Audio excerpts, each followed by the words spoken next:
Your raw material or bought out inventory along with WIP majorly impacts cash flow in an EPC and manufacturing business.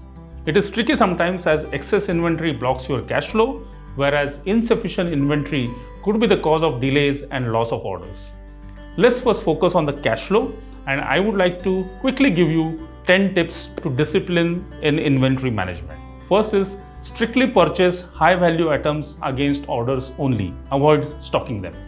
Second is get your suppliers to stock at their end based on your purchase projections. Third is get material into factory just in time for production or dispatch. Fourth is have a proper storage system to make sure easy access and visibility of every component. If material is invisible, you might reorder. Also, proper storage minimizes damages. Fifth is implement purchase authorization to avoid uncontrolled buying. Sixth is use FIFO, that is first in first out system, to make sure you do not have any old material inventory. Point number 7 is monitor inventory aging and take corrective actions to liquidate aging inventory.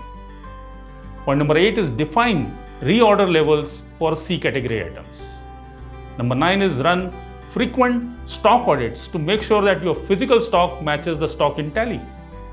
And the last one is try to reduce variety in components, bought outs and the raw materials by standardization so that you have to stock less.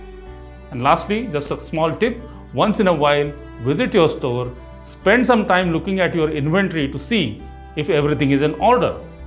What is your key takeaway from this video? Let me know in the comments. Thank you.